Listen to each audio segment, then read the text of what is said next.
Okay, Severin sent me 3 movies to review on Blu-ray, and this one is probably my favorite, even though it's not the best. But it's interesting. The Mad Bomber, starring Chuck Connors, the Rifleman. There's some other people here. But nonetheless, he is disgruntled, he is upset, and he is setting bombs that are blowing people to smithereens.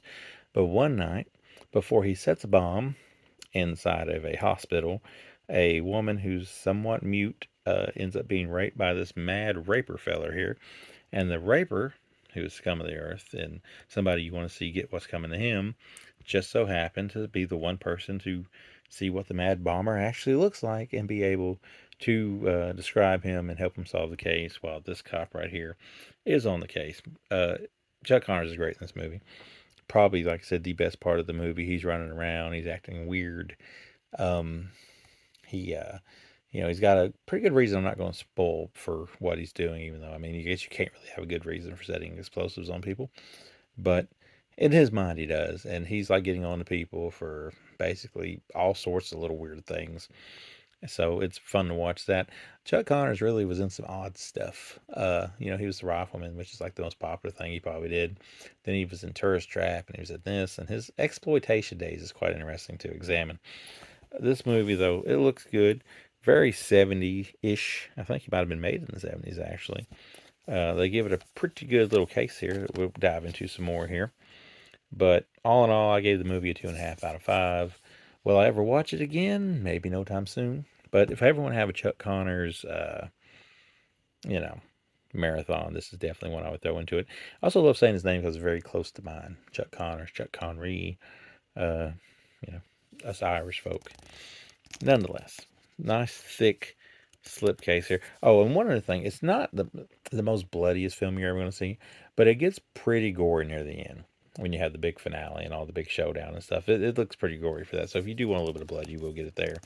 Let's take the slip cover off of here. And look at this. This is good craftsmanship here from Severin. This looks like an explosion inside the slipcase, so you can't complain about that. The back. Full strength version. And always fleshy, blood splattered glory. Not a lot of blood, but there is some blood to be splattered.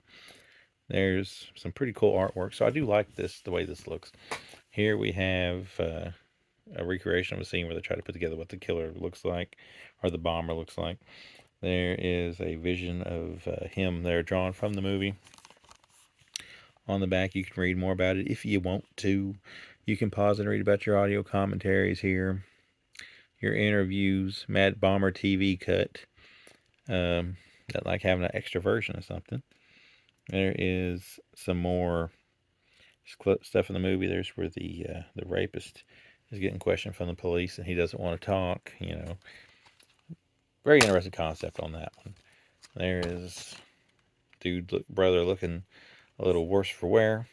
There is the disc, and did they go all out with a slip or a reverse cover? No reverse cover. But it's an interesting flick for what it is. Very 70-ish. When was it made? 72. Yeah. So you could almost have a hint of the 60s in with your 70-ish times here. But yeah, the Mad Bomber.